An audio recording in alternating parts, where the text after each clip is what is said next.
Yeah, but it was kind of a robot. Stand still. I'm gonna inject you with this.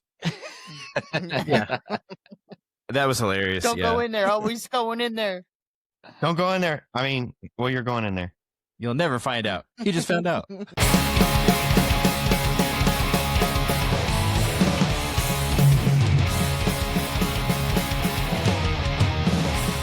Welcome to the Cinema So Far podcast, the podcast where good friends talk about great cinema. I'm your host, James, and today we have Sid. Howdy. We got Alex. Howdy. We got Paul. Howdy. And Travis. Howdy. It's an all Texas episode. Hey, y'all. Yeah, we're all in Texas, right? You got the in the spirit of the Ghoul. Yeah. I'm drinking some sarsaparilla. Oh goodness. We don't have that in the game. Yeah, cheers, Episode everybody. 8. It's the last episode. We made it. We Sponsor watched me. all of season 1, and we've made it to season 1, episode 8, titled "The Beginning." I'm going to read a quick synopsis here, and tell you that the director was Wayne Chi Yip. Writers were Gursimran Sandhu and Chaz Hawkins. The summary for this episode, as mentioned in IMDb: 200 years have passed since the beginning of the apocalypse. Leaving the atomic shelter that protected them will pave the way to an unknown world that will unleash a war for survival. This is a what you call a season ender, right? It's a finale, and I don't know. It was a really special one for me to watch because I saw it, earlier when it first came out. Watched all of season 1 like on a binge, but this time I was really able to sit with it a few more times and really soak in all of the attention to detail that they did, like in the writing and in the timing and the pacing of the episode. The acting was incredible. Everything looked like $1,000,000. And so when it comes to a finale, that's really hard to do, for a show to do a season 1 finale and really stick the landing. That doesn't happen very often, but I loved it, and I just want to hear what you guys think. What did you guys think about the finale? I definitely thought it was the cherry on the cake of the season. Makes me really excited to watch season 2 when it comes out next Thursday. Yeah, Definitely. So I thought it answered some questions, kind of gave us a lot of information, kind of combining a lot of the elements from the previous episodes and really solidifying them. And then, left us a little cliffhanger, to see what's going to happen with next season. So it was interesting. Yeah, and I think as well that they did maybe give you an answer to some of the things, but maybe it wasn't. You still left it in the gray area. Like, did that happen this way or did it happen that way? It's hard to say in some of those moments. I like how they did that. Yeah, I'm inclined to agree. With basically everybody here, but James, you said that it was really written well, and I agree as far as finales go. There's been a lot of good finales I've seen, and a lot of shitty finales I've seen, but this one is like they took great pains in kind of making sure that a lot of our questions were answered, clearing up some, maybe even not even just questions answered, but also maybe clearing up some things that we thought about a particular character's character, and maybe some things that we thought about them, as well as not spoiling too much, but opening up a doorway for the next installment or the next season.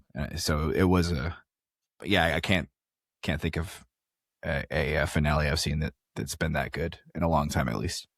Yeah, like when a finale really does its job, it makes you want to watch season 2.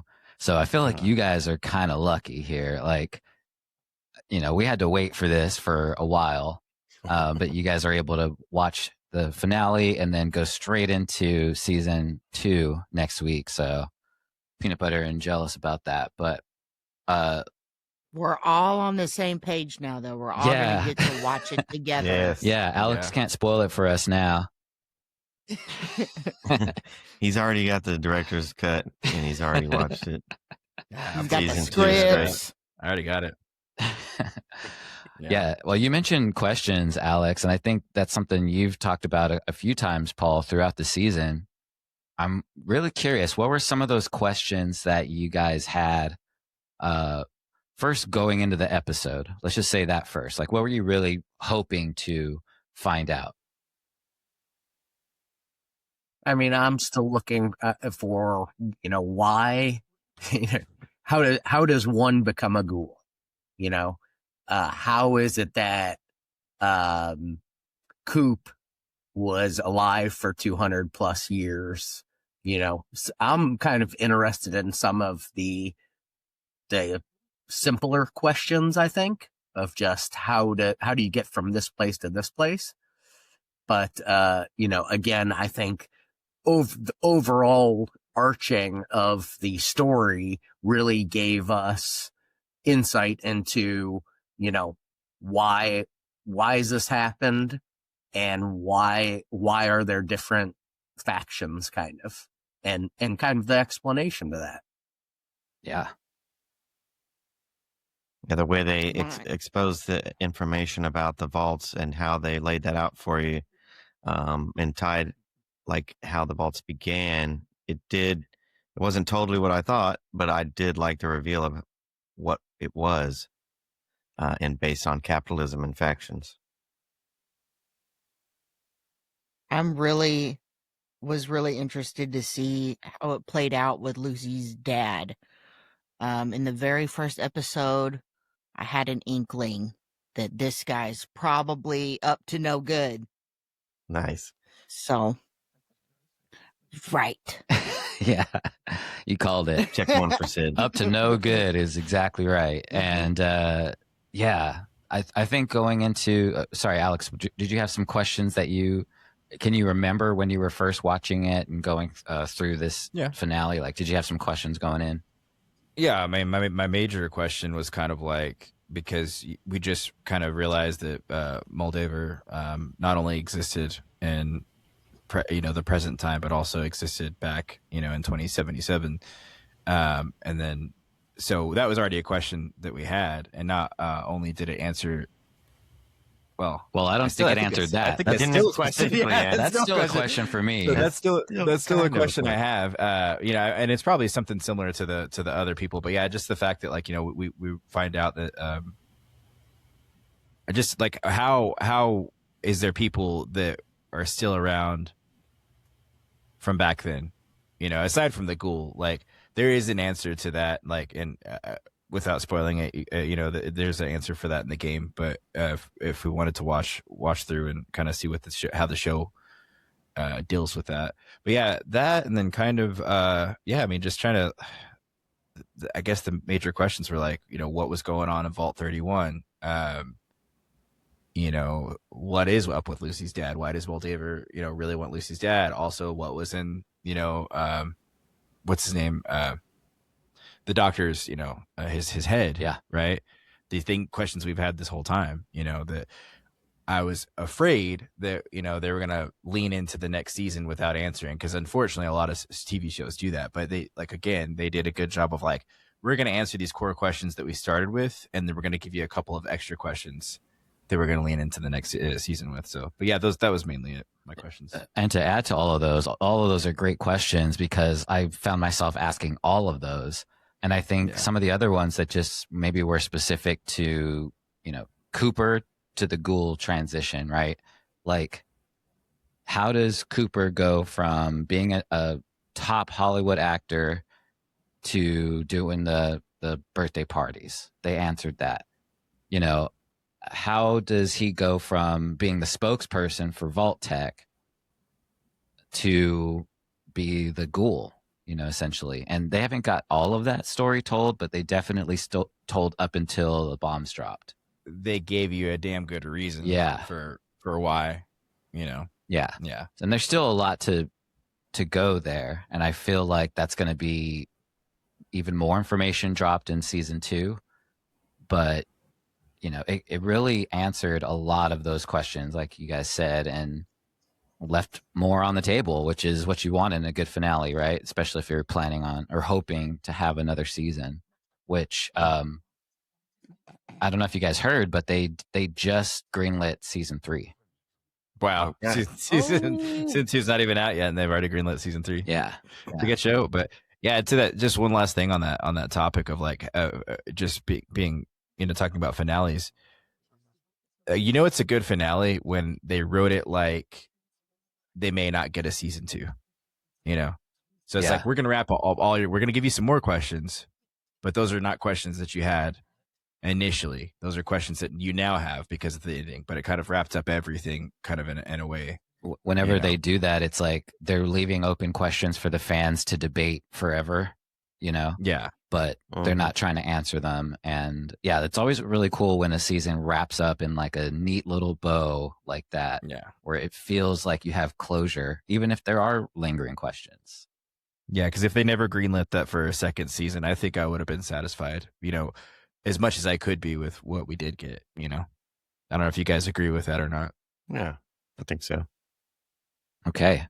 Well, let's talk about some of these things, you know, that really got us hyped on the show.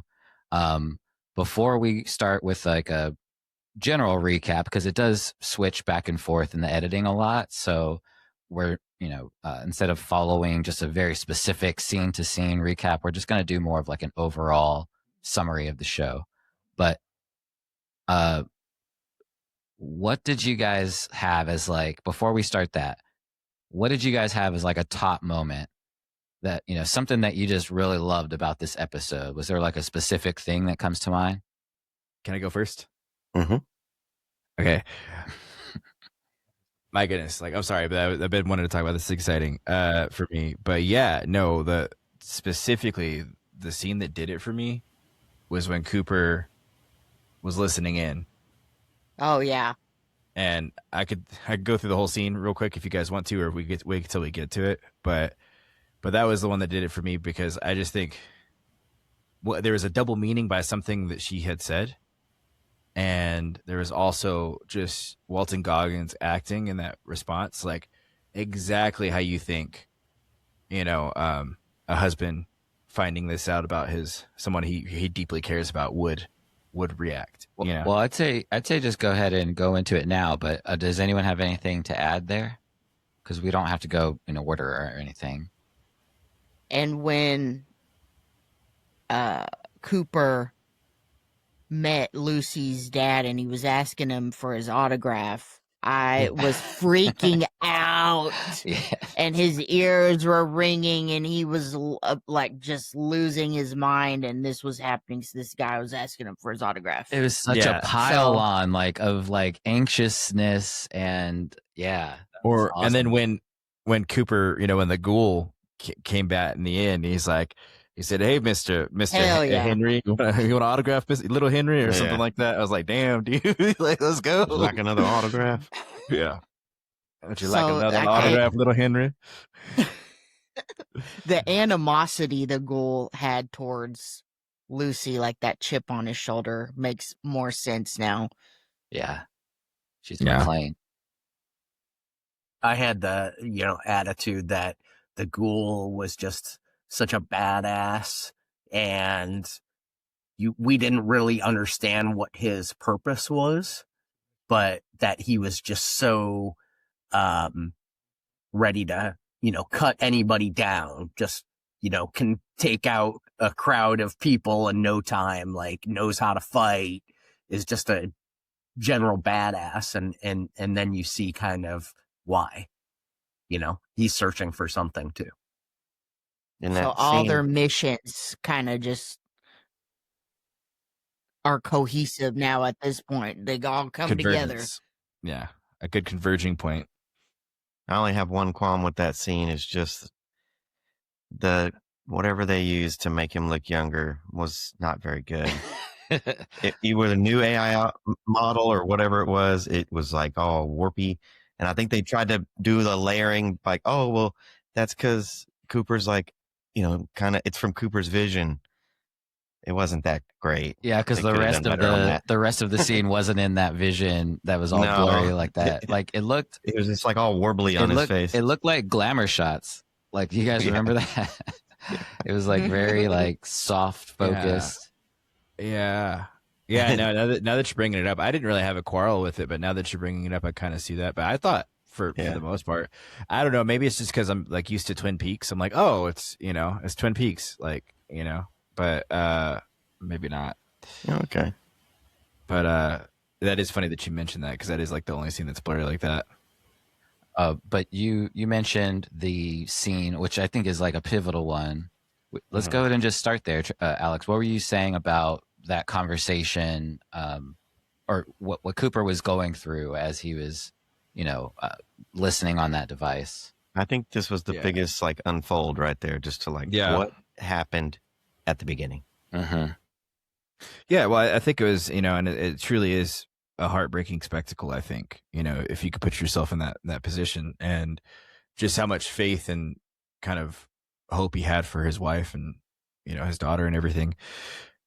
To find out, so basically, to set the scene, he did, as we know, he had a transmitter that he had got from Old Daver, and he decides to connect it to. Well, it's already connected, but he decides he's actually going to listen in on his wife. But as his wife goes inside of Vault-Tec, he notices he doesn't have the bandwidth to listen, so he follows her inside, makes an excuse. He's like, I'm going to go to her office and wait for her. While that's happening, there's a top secret, corporate meeting that's going on downstairs with all these different corporations that are basically running the world. And they're deciding what are they going to do in the event that a nuclear fallout happens. And then they start arguing about it. Oh, we could do this, we could do that, right? And then Barb's chimes in, so before Barb chimes in, Cooper's like, oh my God, what is this? This is crazy, and then I have a question. Why wasn't Lucy's dad in the meeting?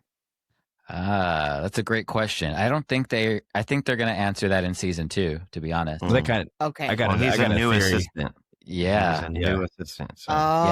Okay. He was Sorry to get you off track, Alex. That was a big question for me. It's a good question. I was asking it the first time. I only caught it the second time where he was like he was one of those junior executives. Oh. Because he was like, he called the house a couple times working with his wife. Mm-hmm. Got it. Yeah. Okay. I can kind of give you the rundown on that, because before he actually went into Vault-Tec to listen to his wife, Bud Askin comes up and he's like, hey, he's like, I don't have any kids, but I got a bunch of junior executives. I call them Buds, right? Yes, Buds. And then and then you'll find out, and I'll get to it in a second, you'll find out that somebody else is also Buds. But wait, something just connected for me, guys. I literally just connected the dots on this. Okay. When she says, I have a new assistant, right? When they're at the dinner table at their house. And then also later, the Ghoul says he used to get my wife's dry cleaning. Yeah. He was the assistant. Yeah. Oh, okay. Oh. Yeah. There you go. Right. Yeah, 100%. Yeah. So, I thought he was just one of Bud's buds and a junior executive. I didn't know that he was actually the assistant they were talking about earlier. Okay. Yeah. Yeah. So, all right. So, anybody else? Any other questions? That it was. I just thought it was funny that that the way all the names of the companies, Bobco, and I forgot them all, but they were so generic, capitalism type names, just generic. I cracked up at that a little bit. Then who pressed the big red button? Because in the end, Lucy was like, he did it. And I thought she was talking about her dad. Who pressed the bomb button? That is, he did, and that's a separate event. We can get to that in a second. Okay. But yeah, that's a separate event. So that is there. To answer that question, there was a nuclear Glad we're blast. here. Glad we're talking about it. Yeah.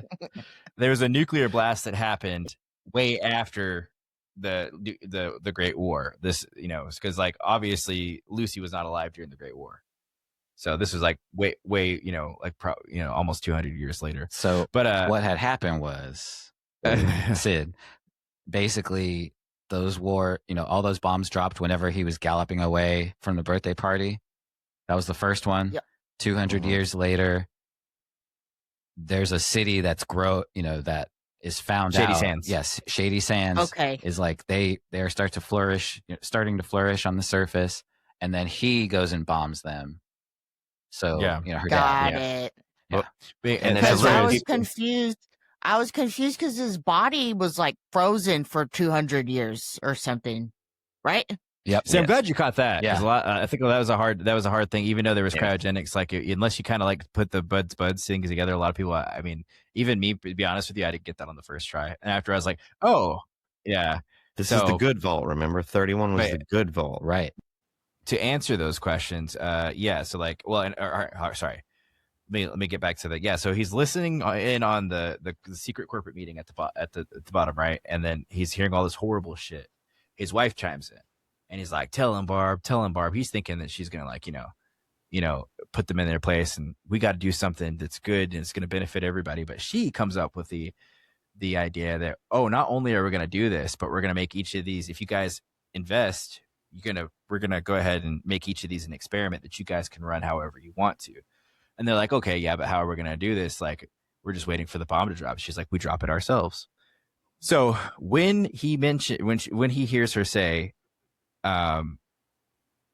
we'll drop it ourselves, there's a double meaning. So it is, she's literally talking about the nuke, but then she dropped the bomb on him too.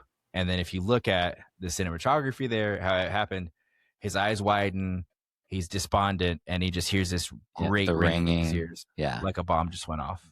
So that's, to me, that was really good writing. I was like, oh, like I get I it. like That's that. awesome, Some disassociation. And that was at the point in time where one of the assistants comes up. There's a younger black woman, says, hey, Mr. Howard, you okay? And he goes, I'm fine, Betty. Right. Yeah, I heard and then that. we find out that that's Betty from Vault 33. Wow. I didn't even realize What? that. Me either. Dang. That didn't My even. blood. Yeah. That's for the third real. bomb this evening. The one that just went off in your Yeah. head. And a little bit back, can we say, now I did realize, or I noticed in the cinematography that his wife saw, because she noticed outside that her thing was transmitting. She always knew, Yeah. like, it's transmitting, but I don't know where. I think she finally put the dots together in that moment and then Yeah. was unloading it. Like, she knows he's listening. Yeah. And I think he was trying to Wow. perform it too. Because she saw, like, oh, it's transmitting, and she unloaded all that. I got to watch that again for that. And now that we're on that scene as well, that's a good catch, Travis. But a few other things that I liked about that too is when he's sitting there listening. Why are you laughing? Sid's like, what the hell are you guys talking about? I was all into this episode. I was like engaged to it. Like, Yeah. oh my gosh. This is one of the it was great. It's so great too. Yeah, and I think even for some like ADHD, like it kind of kept me like, even though it was going around, it was still cohesive in a weird way. But another thing I liked about that is while he's listening in, he hears Bud Askins talking about, what is the greatest weapon of mass destruction on there ever was or whatever. And it's like, and then before he even says it, like Cooper calls back to time.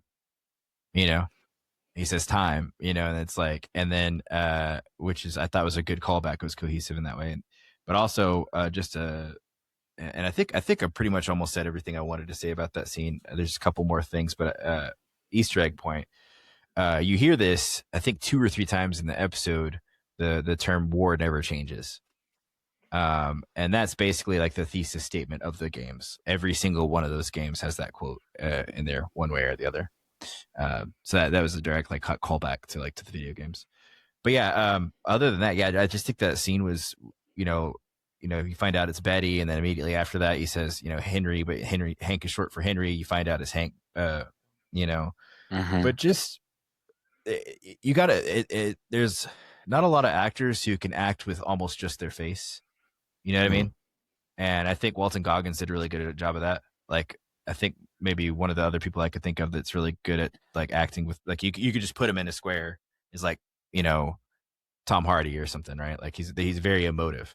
And I think that was I really enjoyed that. I thought that was a different element of Walton Goggins acting that we didn't see, where you could just feel his pain and understand kind of what he's going through. I mean, he crushed that it. moment. That kind of Yeah. betrayal. Yeah. Yeah, just the betrayal all over his face. So, but yeah, that's basically it. I think I've touched all the points I wanted to on that scene. But that was Perfect. the scene that fucking blew me out of the water when I watched that. You know, show. you know I was what the- having a boomer moment going, the fuck?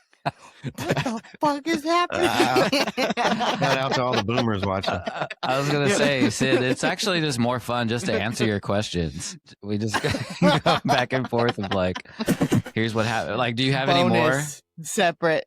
Do you have any more I'm about it? sure. Okay. I mean, I'm sure they're gonna come up. All right, let's get into the Naturally. recap part then. Well, I'd say I don't know if the season would be the same if it wasn't Goggins. Like, there's sometimes once you've watched the show, you're like, there's no way anybody else. Like, I wouldn't be into this show if it wasn't this person.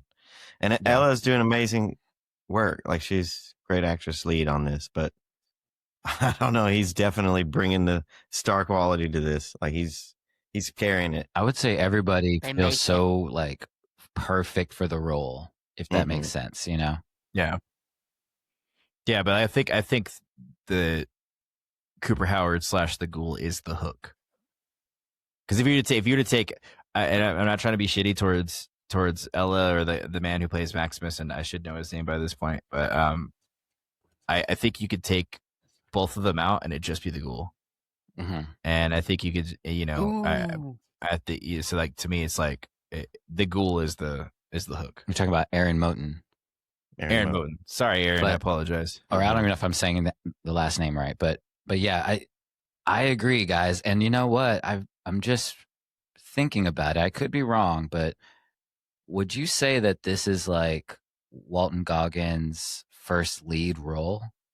Because he's usually, you know, second or third, you know, build.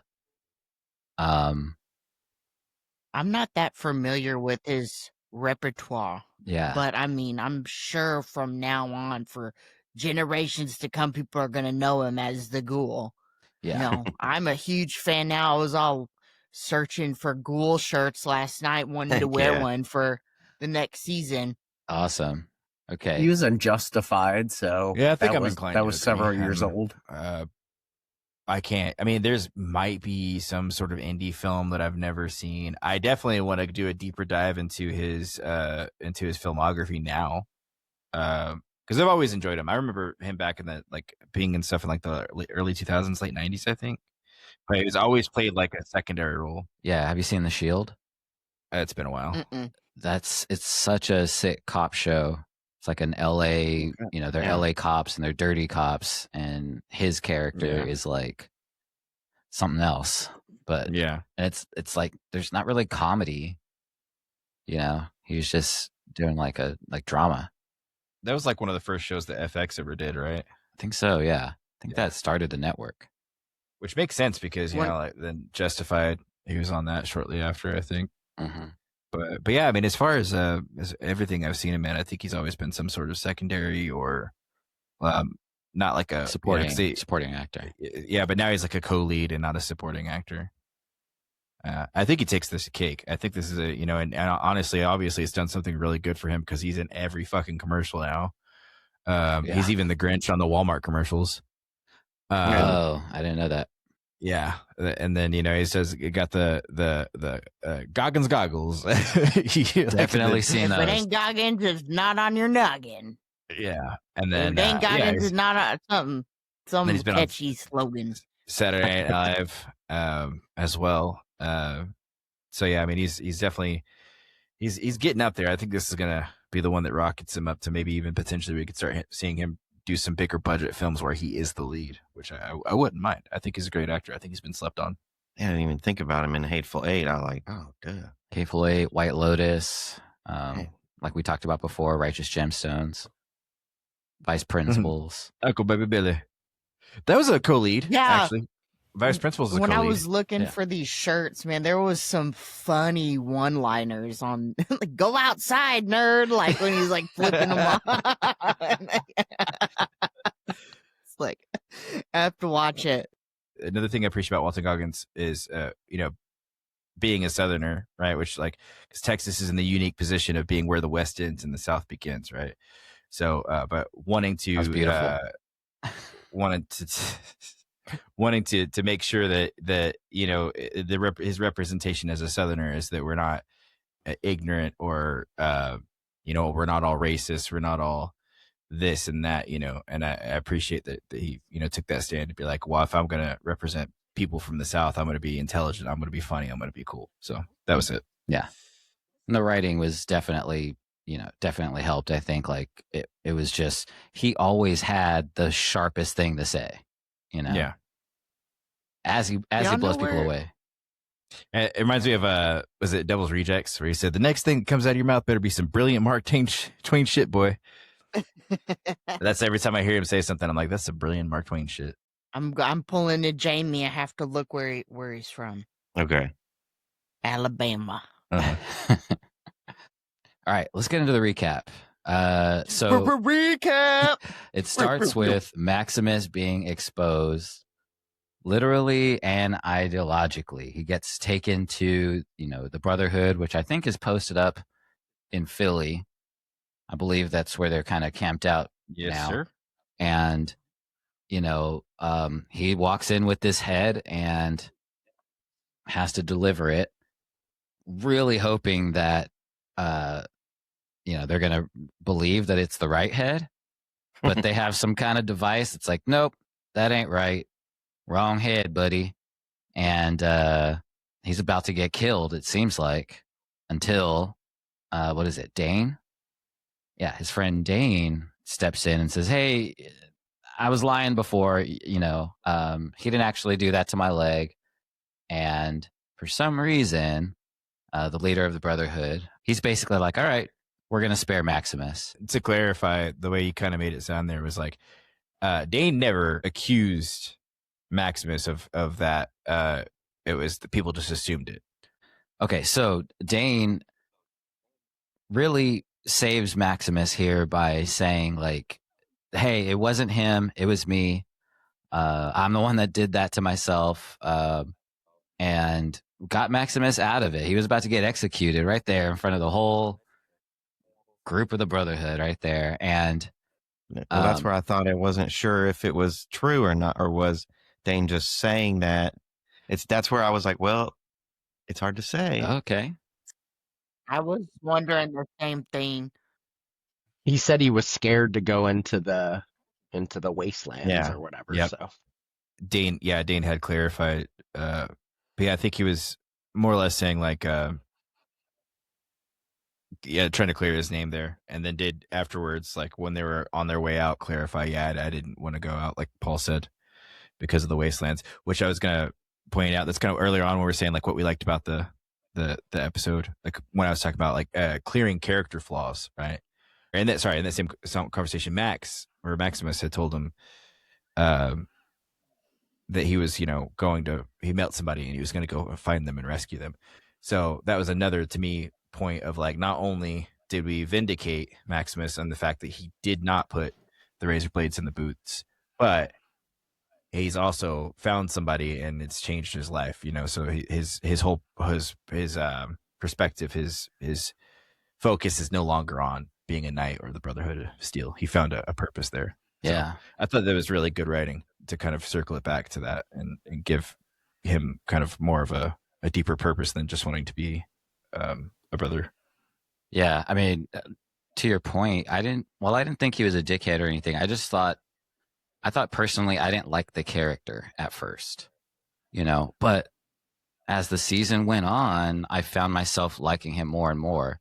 And I think that really speaks to his acting chops. Like, he really sold that character, kind of like in the sense of like everyone hated Joffrey too much from Game of Thrones. Like, he was just too Everybody good. should have hated Joffrey. Yeah, it's like he was just too good. But like they were like hating on the actor as if that was his like real his real temperament and mentality or whatever. But But he was just doing such a good job. I didn't like him at first. I didn't like the character. I mean, he was always good at playing the part, but I just found myself rooting for him more and more as the season went on until this final episode where it's like, yeah, I really want to see what happens with Maximus now. And before, it was almost like I couldn't care less, like in the first 2 episodes. Yeah, well, I guess I meant earlier when I didn't mean like everybody thought he was like a dickhead in general, but more or less like you questioned his motives. You questioned, like did he actually put the blades in Dane's boots? Because we know that he let Yeah. Titus die. They said it that way. The way they did things made it look shady or potentially shady. So they were kind of leading us on this journey of, is he doing it truthfully? Is he doing it because he wants it? I don't know if that answer, that's been answered still, because in different situations he's doing different things like stealing the power core and stuff like that. But I think overall you start seeing maybe that some of the things that you thought he did do or could have done, he didn't. So Well, but even with the power core thing, he returned it on the behest of Lucy. And then now he's telling Dane that I'm going to go escape with Lucy and live in the vaults. So even if it seems like it's no longer for himself, it's for him and Lucy now. And I think that's the change I'm saying, basically. And that was kind of like the final click, or like the straw that broke the camel's back, or, the feather that lands on the scale that tips it the other direction. I think him doing that for Lucy was, I think the start of a huge change for him. Yeah. So the next scene after the Dane and Maximus and saving Maximus's ass, and then Maximus is told by the head that we can be the head and the sword or whatever. The immediate scene after that is Lucy walking through the gates of Griffith Park, or the Griffith Observatory. Okay.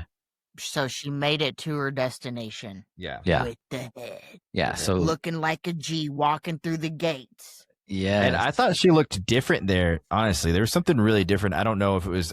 Maybe it's because that specific the cinematography. I feel like they took a lot of the contrast out, of that scene, because it was supposed to be dark and overcast. But there was something like visibly different about her face. She looks almost more weary, but also like put together at the same time. I don't know if anybody else caught that as well.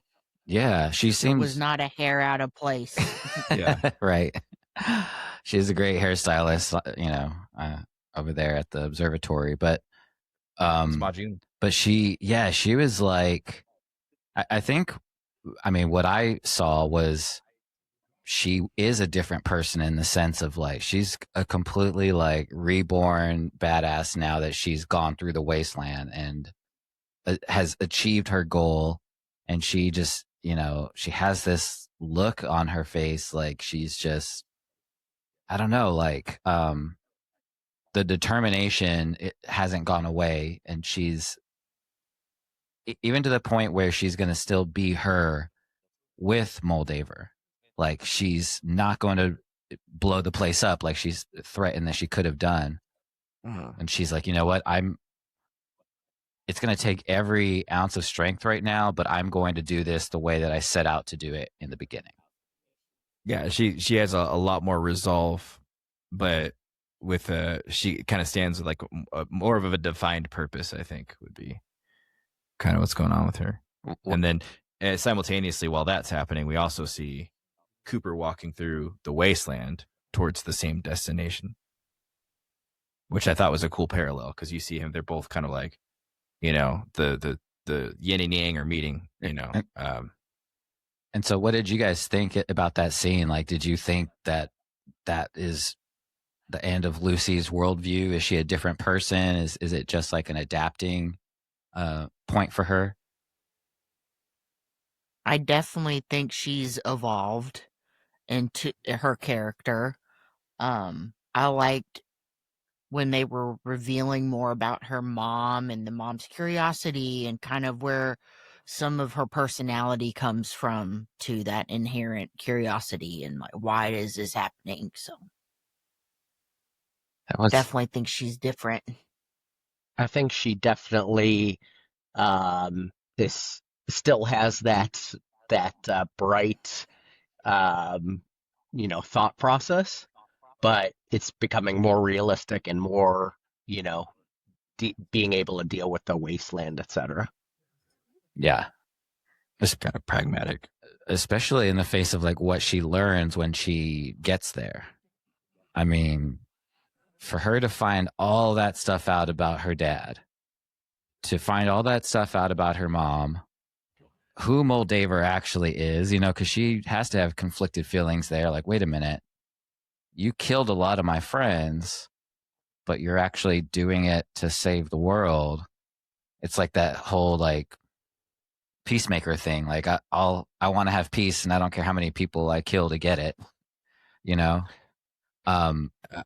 yeah. So I just wonder how her head must be spinning. Taking all that in. I still think that Moldaver, though, she's I feel like she's a megalomaniac. I still don't like her. I think we're gonna find out some shit about her that we really don't like later on. Okay. Well, no, but they've not gone into anything about why everybody knows who she is and why everybody's scared of her or whatever. So, that's something that I'm looking forward to is the backstory on that. Same. Oh, okay.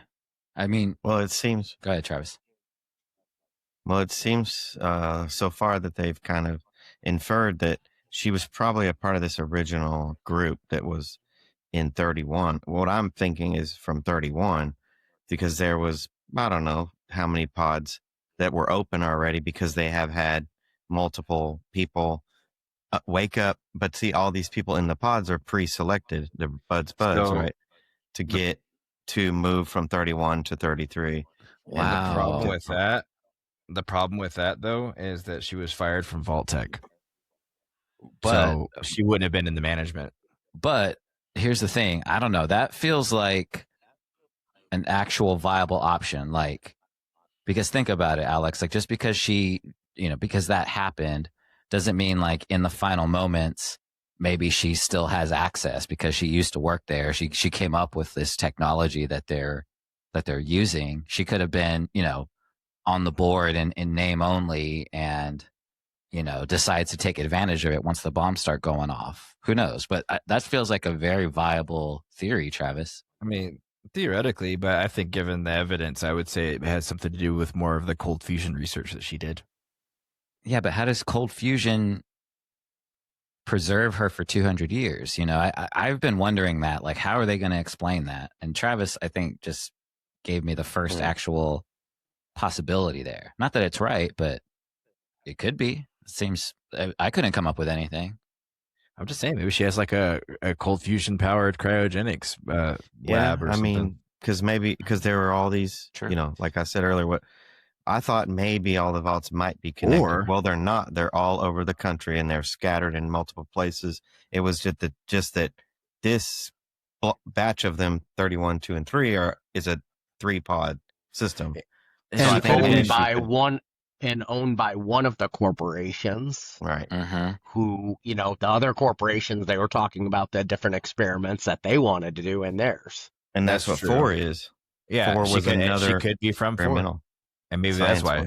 Well, okay, so wait, this is coming more into focus for me. So I think with all the other vaults and all the other experiments, there might not have been cryo freezing happening. Like I think because it was Bud Askins who was very obsessed with outlasting everyone. I think he is their experiment is they're freezing these people, the selected managers to only be thought out for a generation and rule over everybody. But that's not what's happening in these other vaults. So that's where I think like that Travis might be onto something about her, Moldaver being from that vault, Vault 31 specifically. Yeah, maybe, but maybe I feel like Cooper too. Yeah. Right? I don't know. Cooper. I think he more than likely. I think he just got radiation exposure, and that's why he was able to live so long. Okay, like he's a ghoul. Like ghouls are immortal until someone takes them out. Ghouls don't die, and until you kill them, basically, or they more or less they just kind of they keep decomposing as they're living. right? But then they turned it. They well, for instance, if you look at Rose, if you look at Lucy's mom, that's kind of what a ghoul turns into eventually. Great point. Yeah. She was a ghoul. So, but yeah, I mean, I would think if we're just brainstorming like tinfoil hat stuff here, I think that potentially maybe she was from 4, and that's why they worship her in 4. But that also could be because there's people from the wasteland that live there that may have, that's what I thought it was more likely. Because I think they said that in the episode. It's like a surface dweller custom that they kind of brought to the vaults. Or to go even further, what if she's a double agent? What if she's playing Cooper and Barb? Yeah, and she rips off the mask like an Mission Impossible. But it's like her same face. But it's the exact same face. But yeah, there's something. There's an explanation for why Cooper is alive. There's an explanation for why Betty and Hank are alive. And there's also an explanation for why Bud is alive in some capacity. Yeah, that was funny. Bud's. That he was just stuck in a loop for who knows how long, bumping into that broom. But the verdict is still out on Moldaver, so that's I feel like that's going to be a big talking topic on this next season. Moldaver. I think so too. And like you're mentioning, Travis, Bud Askins in that, the brain in a bubble form, kind of like Futurama or whatever. Yeah. That wasn't on my bingo card. You know what I mean? Like, there's no way I guessed that's what that's what Norm was seeing whenever he went into the vault. Oh, it was a form of a robot, though, when you were asking the last episode, like, what do y'all think it was? I was like, well, it was a brain on wheels, though. I would have never guessed. Yeah, but it was kind of a robot. Stand still. I'm going to inject you with this. Yeah. That was hilarious. Don't go in there. Always going in there. Don't go in there. I mean, well, you're going in there. You'll never find out. He just found out. I like that comedy of him, because he's gonna find out anyway. It was just it was funny to me. His little comebacks. Okay, if I'm not mistaken, I just because I remember reading the credits. I believe what they actually called that is brain on a Roomba. Perfect. Yeah. A brain on a Roomba or roller brain is a specific type of rudimentary robot from the Fallout TV series, housing the preserved brain of Vault-Tec executive Bud Askins, who serves as the long-term overseer of Vault 31. And it's a little bit. It's somehow he's still able to see and process what's in front of him. Probably some kind of camera, or it could be brain waves. But they have similar things in the game where it's like brains and robots. But I don't. It's been so long, I don't remember if anything specific about them. So I would say that in this scene, there's and the scene kind of stretches. It's edited throughout the whole episode, basically. But yeah, I do like how they jump back and forth like that. Yeah, it's all like happening at the same time. Yes. It's like lighting 3 different fuses to, sticks of dynamite or something. Like, whenever we get that reveal, I really want to know what you guys thought of that reveal, because it was kind of like the main one of the entire episode, which is Vault-Tec is the actual cause of all of the nuclear destruction 200 years ago. They were responsible for the fallout. Why it was, it was just basically corporate greed, and the fact that it was like Barb that is kind of like, 100% with the whole thing. Those were huge revelations. And I just wondered what you guys thought of them. Like, how are you watching this episode as this kind of is unfolding? I'm thinking, is it corporate greed or was it self-preservation? Uh-oh. Because go executive Vault-Tec. What are you going to spend the money on or whatever after the bombs drop? You're figuring out a way that you can run the world. Yeah. And very true. Yeah.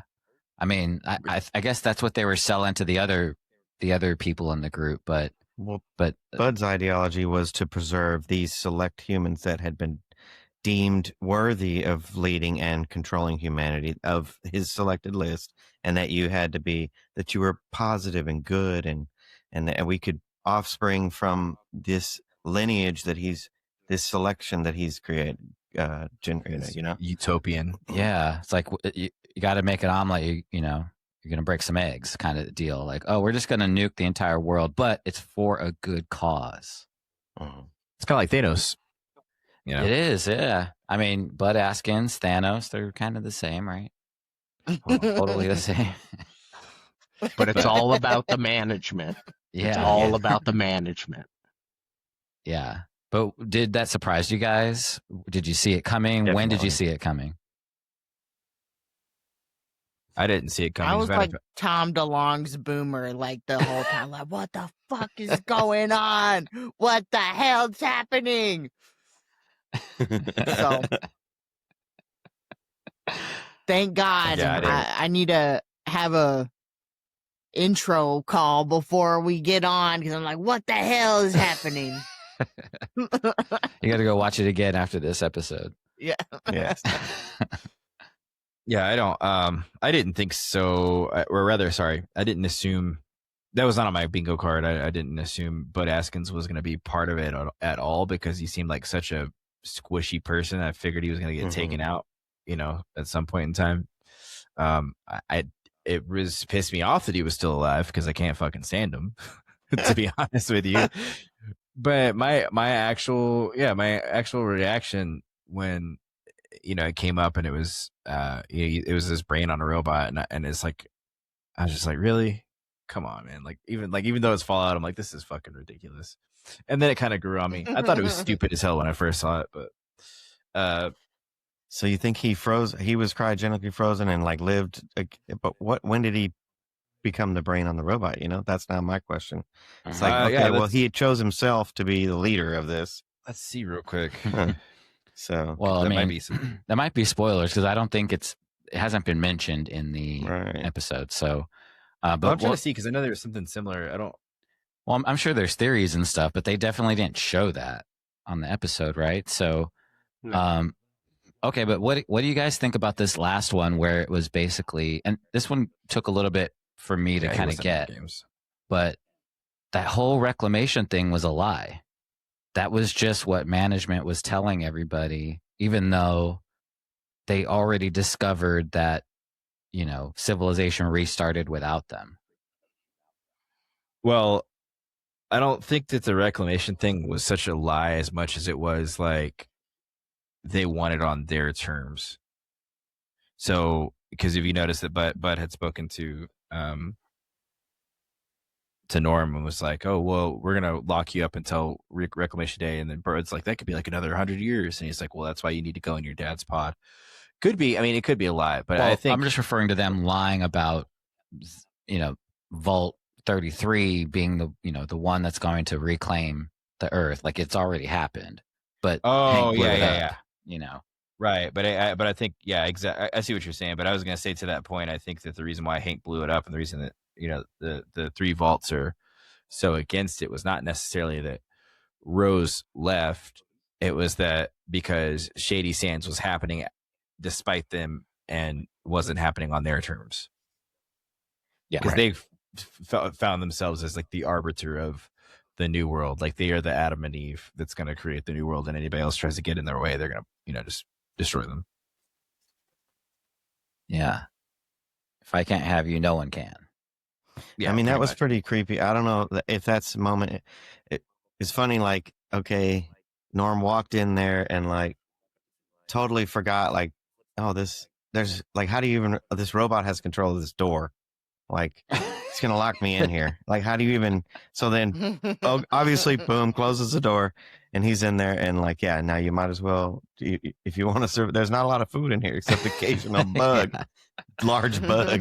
I don't know what's going to happen, but yeah, Norm, so I saw season 2 trailer and maybe we can talk about that at the end, but they do show Norm and it's not what I expected, Okay. but I have not watched that trailer. yeah, but I think we should watch the season 2 trailer. yeah, I'm sure we can watch it at the end of this or something, but Okay, so any other thoughts on all of those, huge, twists in the plot? I thought it was just well done, but and I'll just add to that. I'll just say really quick that, again, like for a finale to wrap it up and have me at the edge of my seat as far as like, what the heck, wow, I can't believe that that's happening. And it was just so believable. Like nothing was, nothing felt off, Mm. Well, and for me, I just couldn't, it did kind of like, I was like, and for me, when I was looking at the device that was in Dr. Wilzig's head, that's how you say it, Wilzig? Uh-huh. And, Wilzig. I was thinking it was just a data chip that had all the information on it, the codes, the like, whatever. And that for it to actually be the actual thing that initiates cold fusion. And that was pretty tight how they made it, like it spun and it was like Vault-Tec, click. Yeah. And then it starts making, I don't know. I thought that was a cool ass scene. That's another thing too. That all makes me feel like Wilzig is probably older than we think he is too. I'm wondering if he was around during the Vault-Tec days. Possibly, right? Yeah. And I feel like maybe he was Moldaver's partner, and that's why he was able to carry on her research and the escape with that, the labs. I think you guys are onto something, because that could be a way to have both actor and actress in return the next season. Yeah. Kind of show how they ended up there. Because I definitely molded.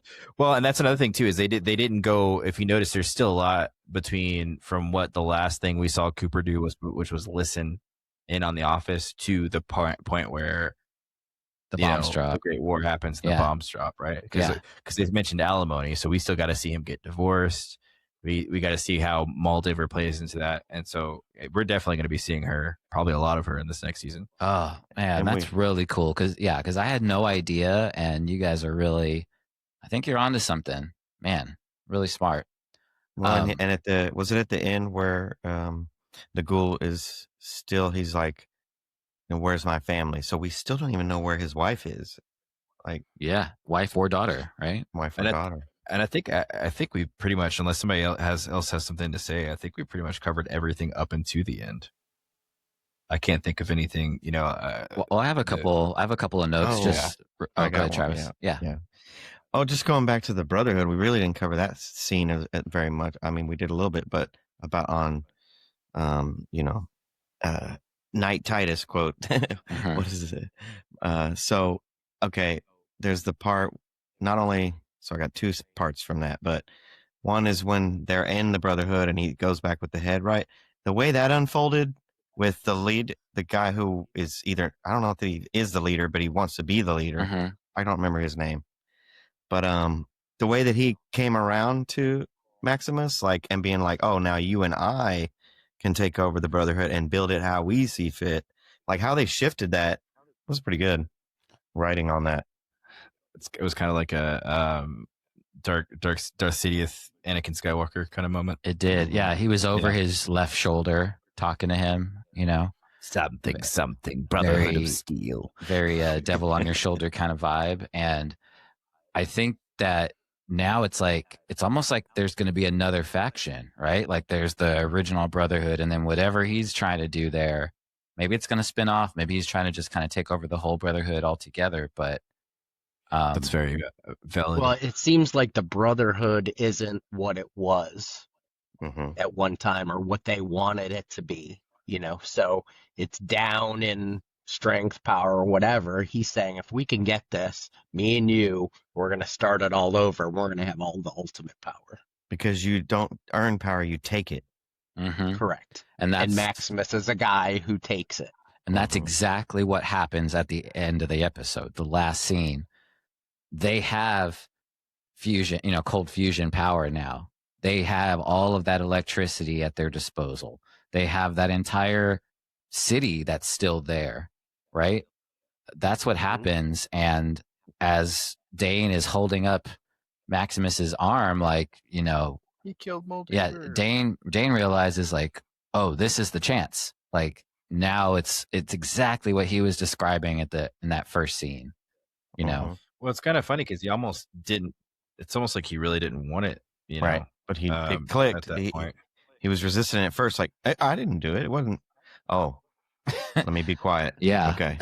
You know what? I think too, though, this is talking about what, you know, potential future episode type things. Is I'm willing to bet $1. I'm going to put in a prediction here that since Lucy was not with him when he woke up and she disappeared, like, he's going to have two conclusions: is one, somebody took her, or two, she abandoned him. And I feel like he's going to find out, oh, somebody didn't take her. He's with the Ghoul. She's with the Ghoul, who's supposed to be her enemy. And then I imagine that'll cause some sort of inner turmoil for him. I pretty much thought he as was dead. seems to be. Yeah, I was gonna say, like, how did you I get thought he whacked was across the head with a T-48 and then just Woo! survive? Smashed his head into another piece of metal that was right there. Yeah, just bitch slapped him too. Just 1-2 combo. And then he just flies off. Like, I'm out of here. Yeah. Yeah, smack the bitch at him for real. That was crazy. Yeah, that was a crazy scene. But we did not cover how badass the Ghoul was. I mean, Sydney was probably like, smoking gun here. Yeah. He was like, I wonder if it's still a weak spot here. Just takes them all out. What a badass. Devastating. In every note. What a badass. But you said that there was some other stuff that you wanted to cover. Yeah, well, okay, so it's that. So let's talk about that scene where, you know, the Brotherhood is there and they basically think that they got it all, you know, taken over. They've taken over this little camp, right? They've killed all of Moldaver's troops. And they're just sitting there. But then they all look back and the Ghoul is just sitting there like smoking a cigarette, cool as hell. And they're all just pointing their guns and listening to him because he's a Ghoul. And they know like, oh, damn, like we can't mess this up. Like, let's figure out what we need to do here. Yeah. The whole opening scene, though, could we go back a little bit? I thought that whole like D-Day sequence was badass. Like, even to the point where they're on the helicopter. So a few notes. They're on the helicopter. You see a guy vomiting into his bag. Because like, and that's like, it's kind of goofy, but that's real shit. Like, you're like, oh my God, I'm probably not going to make it home. He's vomiting in his bag. And then they tilt for some reason. One of the dudes falls out and just instantly gets blended in midair. They dodge the missile. Yeah, that's what it was. They're dodging a missile. Yeah, and he falls out and like just literally like hits the propeller and gets blended up in midair. I laughed out loud. I was like, yeah, it was like, yeah, it reminded me of Indiana Jones. Yeah, I think it was the first one, right? Raiders of the Lost Ark. Yeah. But yeah, then they touch down, and to me, this is a really cool scene because you got to see Max not be a pussy. Like, he's straight up just like, he's on a mission. I got to go find Lucy. I got to do this. You know, I mean, of course, they were all hiding you know, auxiliary support was hiding behind the armor because, you know, that was kind of, I think to me, that looks more like a formation that they were supposed to do. Exactly. But either way, he's like, he's running through like real military, like, you know, I'm gonna get where I need to be. And up to that point where, you know, and you kind of see them fighting. I can't remember what song was playing, but I remember the music being really pretty good. Yeah, because it was that ironic, you know, music, right? And I thought that scene, like, yeah, you're right. That whole dropping into the area where they were going to take it over scene was amazing because sometimes they would slow it down and, you know, and then go normal speed. And I just thought it was done so well, way better than Zack Snyder would have done it. And I didn't like, you didn't even notice. Like, I didn't even notice until like my second or third watch. Like, oh, that was dope how they did that. It wasn't cheesy or played out or anything. Like, it was, and all of the blocking of the shots, like everything made sense. Like you're saying, like, it made sense for Maximus to kind of use them as cover, and there wasn't anything goofy, you know? Yeah, as far as all of that goes, and I think that it kind of, I'm not, movie nerds are gonna get on my ass about this. I'm not comparing the two. I'm not saying this is good as, but it did give me like Saving Private Ryan vibes. That's what I thought of right off the bat too when I saw that. But that was such a powerful scene in Saving Private Ryan. Yeah. So. And wasn't the Saving Private Ryan the first time that it was the sound drops out and it's that ringing whenever a bomb happens close? Like, I think that was maybe the first movie where that was like that. And then there were so many other movies and shows that have done it since then. Yeah, I couldn't say for sure. Okay. It's been so long since I've seen it. Tell us in the comments if James is right. Yeah, tell us in the comments. I could be completely full of shit. Probably though. Because you got me. To kind of lend credence to that, I don't remember seeing that effect pre any movies I've seen that were pre Saving Private Ryan. So yeah, maybe could be right. But yeah, it was very effective. It was a very effective scene, and whenever the Ghoul was taking all of those troops out, that was really cool. Very well done. We didn't even see all of it. We heard most of it. Yeah. We saw him kill a couple people at first, but it was a nice. It's like cool. a John Wick sequence. Yeah, almost. Like John Wick 2 when he's in the tunnels in Italy. Hell yeah. Under the Coliseum. This kind of vibe it gave me because it was dark and like you just saw guns flashing. Yeah, how the hell did he know where to go though? I wonder. And I could be wrong, maybe because I feel like this could be something in the game, and I'm just not remembering. It sounds almost familiar, but maybe ghouls have night vision. I was going to say maybe they have a little bit of enhancement. Yeah. So, but yeah, it's just that was a really cool scene from the beginning of him like calling out. He's like something like, "Bet y'all feel like big," or "Bet those suits of armor make you feel like big men," or something like that. Yeah, that was hilarious. His whole monologue. But that was what that time too, because I was sitting there thinking, it's like they built up the suspense. You're just like, oh man, this is so awesome. Like you're just like, oh, what's gonna happen next? And then all of a sudden, it's just like you hear him whistle. You're like, yeah, let's go.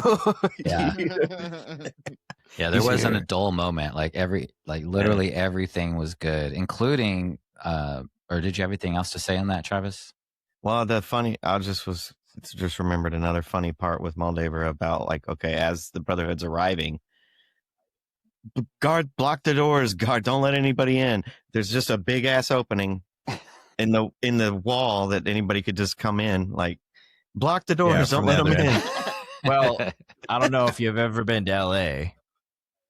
Well, and I guess that could drop from the helicopters, but if you've ever been to LA, yeah, they did have those helicopters. that is a steep drop, right? That's like the observatory, so that's a cliff right there. So I've not been there. They were dropping in anyway. I mean, Travis is basically calling them a bunch of wusses. Yeah, so if they're dropping in anyway, they might as well drop in from the front. That's true. But yeah, and all of this happens in the cold fusion thing. Nothing happens to it. Doesn't get shot by a bullet. Doesn't anything. Nothing. Thankfully, right? Yeah. It's almost like it was written that way. But yeah, I'm just nitpicking at But okay, so finally we have Lucy and Hank. She confronts her dad directly.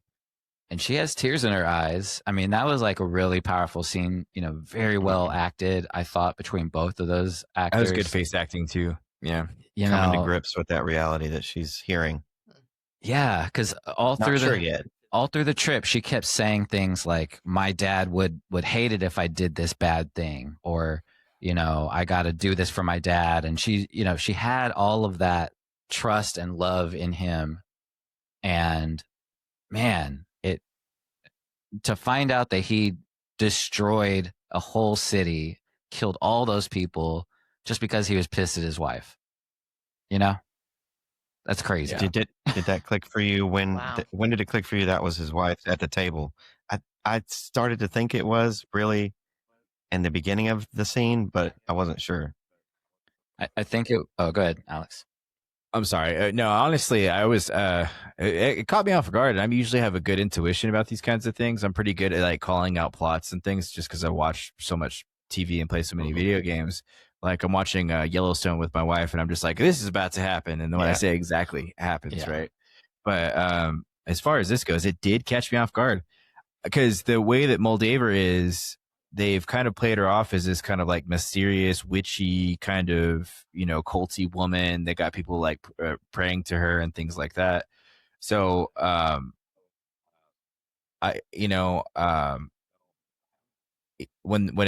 when she said, "I think you know," then it clicked. Before it panned over to her, I was like, "Oh fuck, it's the skeleton lady, isn't it? Like it's the ghoul." And then I'm like, "Oh, that's fucking rotten, dude. That's rotten." I hated that. I was like, I hated that for Lucy. I'm just like, that is just like like seeing your mom. Like you haven't seen your mom since you were a little girl, and she's a fucking rotting corpse at the table, so chained to the table. Which to me was another like fuck you Moldaver moment, because I'm like, why are you having this woman strapped to the table? And we still don't. I don't know. I'm assuming it was probably maybe to torment Hank. Well, they were friends from Hank the memory. It looks so like or maybe is that it too? She was just didn't want to let go of her friend. I don't know. That's who she was connected to at Shady Sands. No, I know that. I know that part. Moldaver and the corpse are holding hands at the end, like we did it. Yes. Okay. That is true. So that is true. So that's when. So I barely figured it out a little bit before you, Alex. Like as they were showing those scenes, Travis, of like her and Lucy's mom, and Lucy remembered Moldaver in the memory. She's like, wait, oh yeah, I do remember this person. Then it kind of clicked for me, like, oh wait, that's probably her over there in that chair then, and I don't know why she kept her there. Who knows? But yeah, I think a little of both. I think there was a friendship and a commitment to each other, but also to like, when I get him here, to torture him in the cage to have to see her. Still a little too close to the food, I would say. Just move the ghoul a little bit further away from the dinner table. Speaking of the food, let's go back to. I want to say one thing too, because I wrote this down. The presents up until that point, because obviously we're talking post Hank.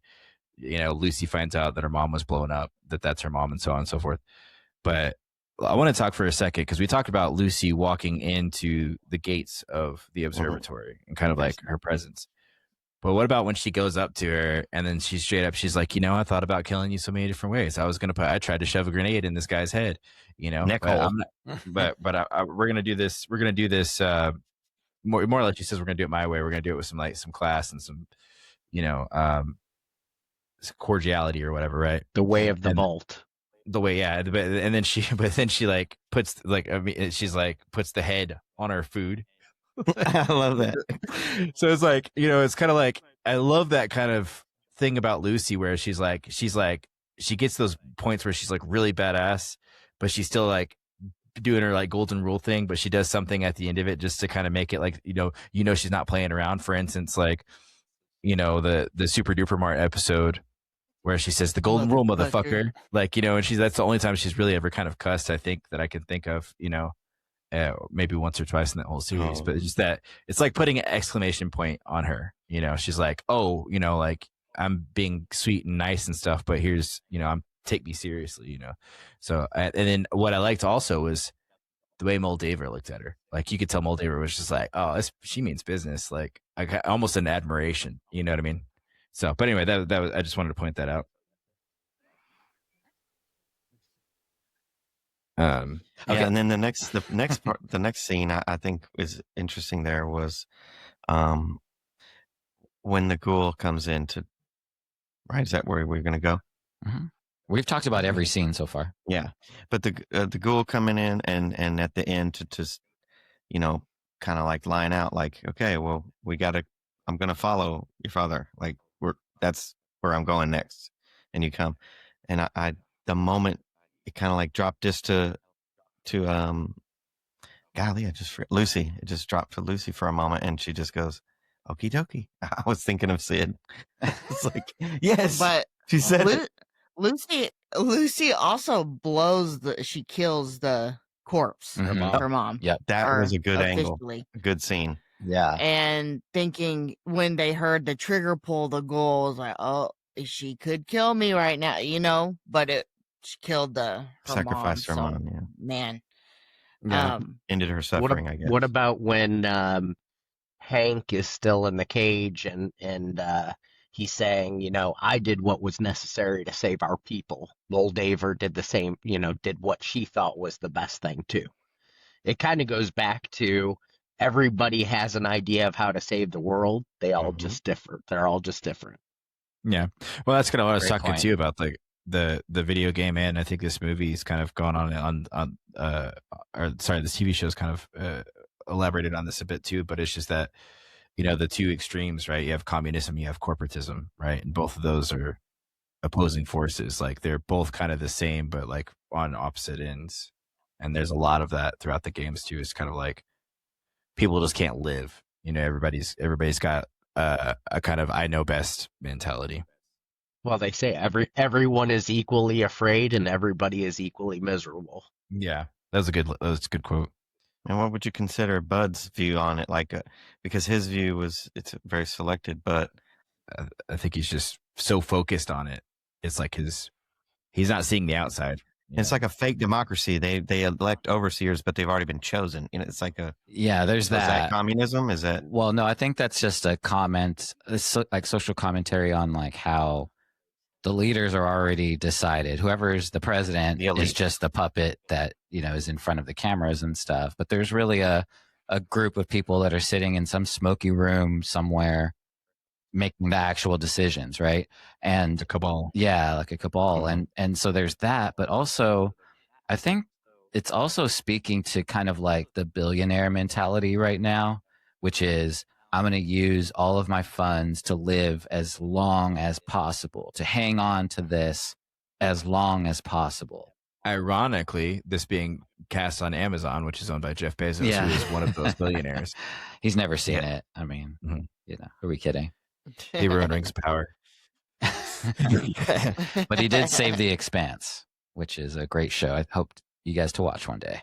But and the Ghoul says, war never changes, but there's always someone behind the wheel, and that's who we're going to see. That's who he wants to find, and that's where we're going next with Hank. Oh yeah, basically getting into his armor and jumping out towards somewhere. Does anyone know where he's going? Looked like Seattle to me with the Space Needle. Looked like Vegas to me. Yep. It's Vegas. Vegas, baby. That's what I thought too, because it looked like Seattle with this, but then it would make sense that they are going to Vegas. Yeah. Vegas is the game. You're so money, you don't even know it. Okay, so he's going to Vegas, and that's cool, right? Because I think there's history there, but that for some reason that's where he's going, and the Ghoul basically says, like, what does he say when you're stalking a pig? It's easier to track a stuck pig than ask him where he's going. Yeah, or where he's off to, rather. A lot better than what I was. Because what I guess he's what I was imagining is he shot him with a tracker bullet. That's what I was thinking. Oh, maybe. Yeah. Well, maybe, but like when he shot him, it slit his face open. So it's just following the blood. Maybe. Yeah. Maybe. So the Ghoul did taste the blood of Thaddeus. Yeah. That is true. And let's not forget he has the dog. Maybe that will help him track as well. Oh my gosh, the whole scene with the dude with the foot. Forgot about that guy. Thaddeus, yeah. The dog is not. Okay, hold on. Let's talk about that for a moment. Why are people getting their foots fucked up throughout this? Because if you think about it, it's the same thing with Wilzig, right? Yeah, the foot gets stomped. Okay, Wilzig. Yeah, yeah. Like, well, his foot gets like taken off, and then all of a sudden they put on that boot that just sucks all of his like viscera out of his. You know leg. why? It's because Tarantino is a producer. Okay. I'm just kidding. That was a kind of Kill Bill-esque scene where Lucy was, I forgot which, it was like a kind of a over eagle eye view of her. Mm-hmm. It was kind of a Kill Bill. Yeah. And so I had a question. What did everybody think about those final moments where, I mean, I wrote down, I'll just put like Ghoul and Lucy together at last. # squad ghouls. Like that's basically that was my interpretation of that. I was like, oh yeah, let's go. Like I'm so ready to see this dynamic of them now that they've kind of somewhat put aside their differences. The Ghoul now knows that Lucy knows about her dad and how she feels about it. So there's this dynamic that they can actually work through now. I mean, those were my favorite parts of the season, where when the Ghoul and Lucy are traveling together, right? Like that. Those were my favorite parts. And so whenever I saw that that's what was going to happen for season 2, I was all for it. Absolutely. Now that everything has been revealed, they have really good chemistry together. So I am most excited to see that and how Max and Lucy reunite. And that's where my opinion changed of the Ghoul for the first time, because the whole time I was just thinking, he's a badass, but he's doing it for himself or whatnot. This was the first time when I said, "Oh my God, he's actually the most noble person in the show." Yeah. Oh, I didn't even realize. Like, I didn't think about that. He actually hasn't changed much. It's just his methods have changed. Maybe he's gone from Superman he's gone from Batman to, Deadpool or whatever. Like he's still a good guy though. Mm-hmm. Yeah, that's a good reference. I would say maybe more like he's gone from like Batman to the Punisher. I stand corrected, nerd. Thank you. Actually. Saying I would say Punisher though, because Deadpool's kind of silly. I feel like there's a seriousness that. No, I think you're right. That's a better analogy. Yeah, but yeah, does like any part of it remind you of Matt Damon? Sydney was definitely. Matt Damon's not invited to this party. It's a Goggins party, He's motherfucker. I was wondering if we were going to do like a 6 degrees of Damon, like where you can kind of tie it in somehow, but yeah, I'm maybe sure not. we can make it happen. All about the Walter Goggins noggins it. right now. Do y'all want to do a rating for this season, or are we going to wait till the very end? I think we're there. I think we're there. Well, yeah, I think we should do it season by season. You want to start us off, Sid? Yeah. Overall, I would like to give this season 1 a hard 4. Not a 5 simply because I have a problem comprehending the whole thing, but I mean visually, the acting, the actors, the script, is so striking visually. I loved it. Even if you have no idea what's going on, it's still really entertaining. I'd give it a 3, and only because I think I would have probably appreciated it more to have streamed it all at one time. But it was, it was hard to do just one episode at a time and kind of know where things were going for, not know where things were going for, a whole week, and then you just get a little bit more piece of the puzzle, and so. But yeah, I would say a 3. That sounds higher than a 3 to me. If you're like waiting to watch more of it, strap in. You're gonna have to wait a week every time. Got any more than Fallouts? Yeah, that's like normal television schedule. I hate to disappoint you, Paul, but like, yeah, I think streaming things. Hey, shout out to the pod, but binge watching stuff, I think is much more enjoyable on a certain level for me, but you don't get to live in that state of like, oh, I can't wait to find out what's going to happen next longer. So I do miss that from like binging a show all at once, but I get your point. I might binge it before season 2 comes out, just like watch them all before Thursday, Yeah. That'd be cool. Travis, you got a rating for it? Well, I don't know why my mind was immediately thinking we were going out of 10, a scale of 10. Nope. And then she was saying 4, and I was like, oh man, that's not very good.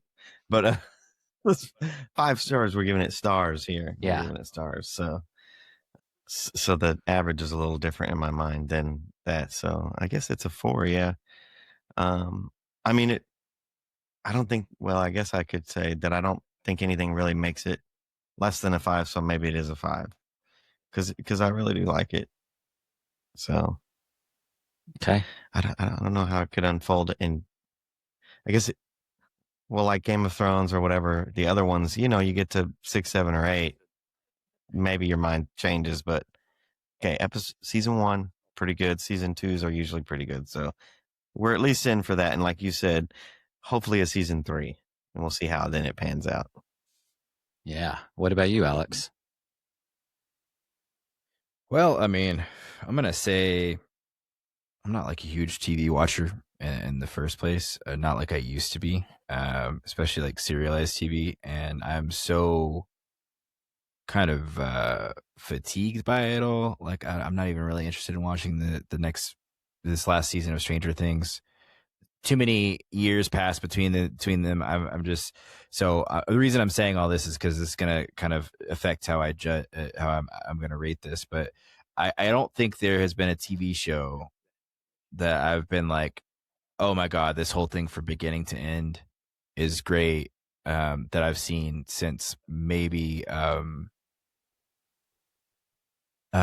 Peaky Blinders is the last one I think I could remember. Now I'm sure there's some out there that I haven't seen. People are like, why haven't you watched this? Why haven't you watched this? That I'm sure I need to get a hold of. But so with all that being said, the show didn't disappoint. There was very little minute things that maybe kind of aggravated me, but it was just personal preference type deals.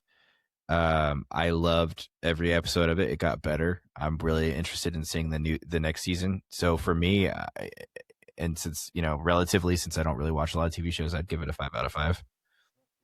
All right. Because I'm usually sitting around watching Yeah. like Yeah. reruns of like Happy Days or something. That's the kind of television I watch. So as far as modern television goes, like one that didn't fuck up the storyline, didn't screw up the lore, stayed true to the lore, didn't do any like fancy shark jumping or too much social messaging, all of that stuff. It was just a good series. So I would say 5 out of 5 for that reason. Yeah, and I'll just spare everyone the suspense. I think I'm going to go 5 out of 5 as well, because nothing was skippable. There was no fat that had to be trimmed. There was nothing that wasn't rewarding of multiple watches. So it was really enjoyable to watch it again and like actually pick up even more than when I did the first time. And everything you guys said, like I thoroughly enjoyed it from a comedic standpoint, from drama, from action, from the mystery box that it was, and the world building. I mean, my God, the world building. Like I felt like I was living in a world that I understood, and I don't know how, but maybe because it was so close to some of the other, to the Mad Maxes and the other dystopian futures, but it had this cool spin on it with, the future retro vibe to it. And I love that stuff. So just the two together was just, mwah, chef's kiss for me.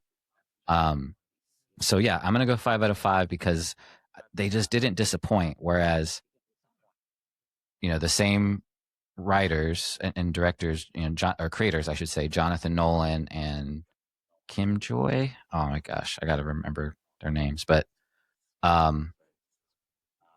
Nolan and Joy, let's just call them. They did Westworld, and that first season was pretty flawless as well. But it fell off in the later seasons. I'm not worried about that as much with this show. Like I feel like they're still going to keep delivering because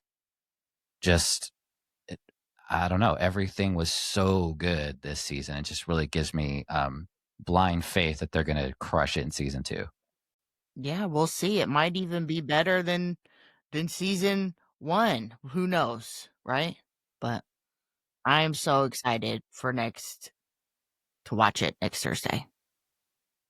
And I think they got a lot writing on it too, because I don't know how many, if any, Emmy nominations Westworld got.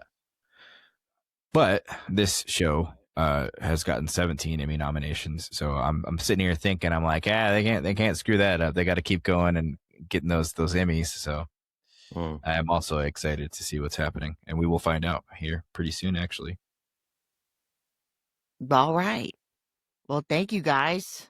Any final thoughts? Did you want to watch the trailer in the show? Or Yeah, I'm down if you guys I have think we time. should. Yeah, yeah. Do you want to do that, Sid? Watch the trailer. Like a reaction. Let's to it? do it.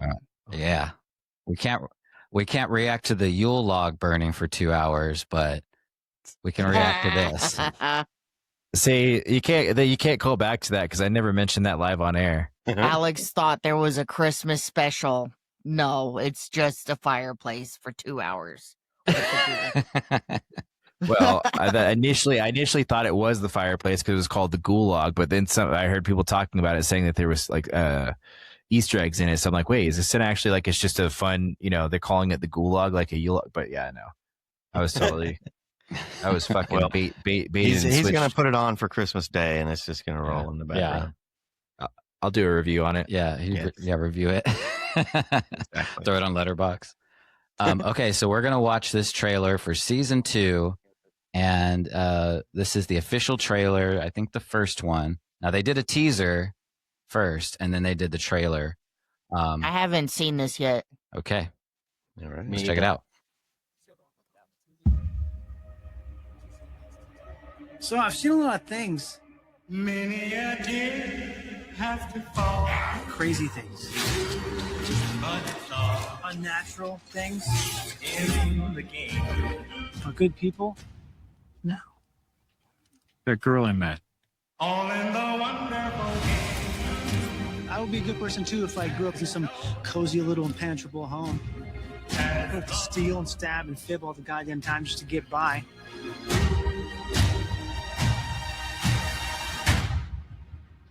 What exactly is it you plan on doing once we find your daddy? Gonna bring him to justice. So people know that how they conduct themselves matters. They don't give up hope. The stuff we fight for, the story has it you used to believe in those things too. I've been wastelanding for 200 years. I've kept myself alive for one reason. To find my family.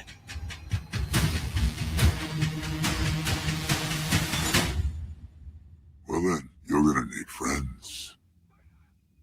There's a war coming.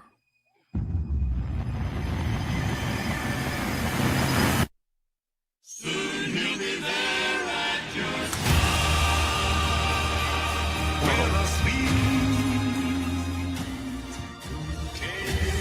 I understand we're discussing a civil war. I must not have gotten my invitation.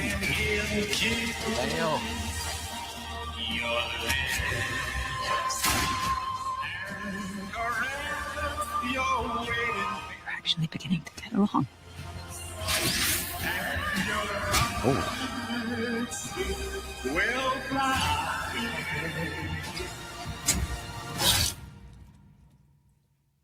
Try again.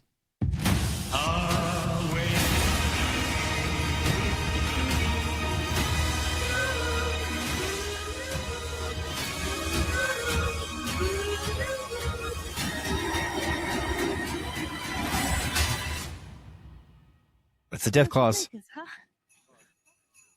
I'd ask why my dad ran into a den of monsters, but he'd probably just tell me to shut the fudge up.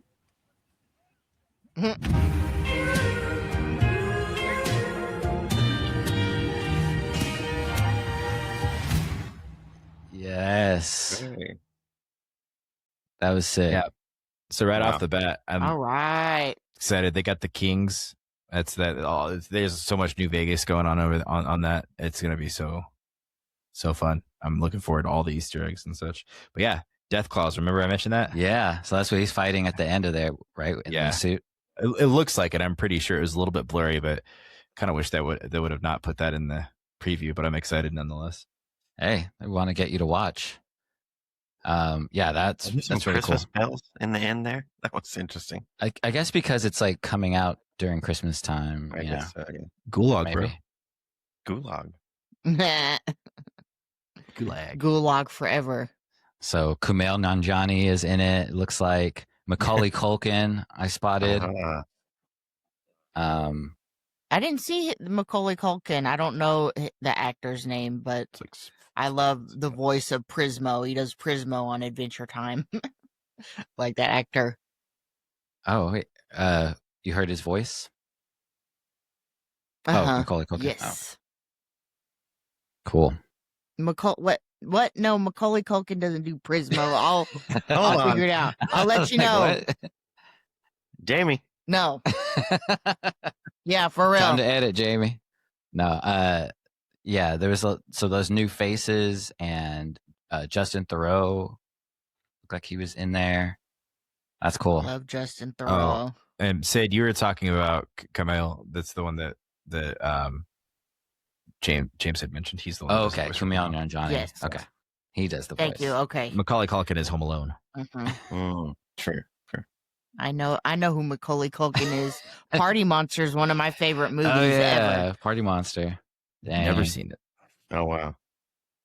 All right. Well, thank you guys for joining us for this week's episode as we covered episode 8, the finale of Fallout. Join us next week as we cover season 2, episode 1, which is December 17th. It comes out. Till next week, I'd love to know, what are you most excited for this next season? I'm most excited to see how Lucy and Max reunite and the relationship between the Ghoul and Lucy. Let us know in the comments. Please like and subscribe. Turn on that notification bell. Find us on Spotify, Apple Podcasts, YouTube, Instagram, TikTok, Twitter. And please, 5 Guys would love 5 stars. Thank you for listening. And that's a wrap on this week's episode of Cinema.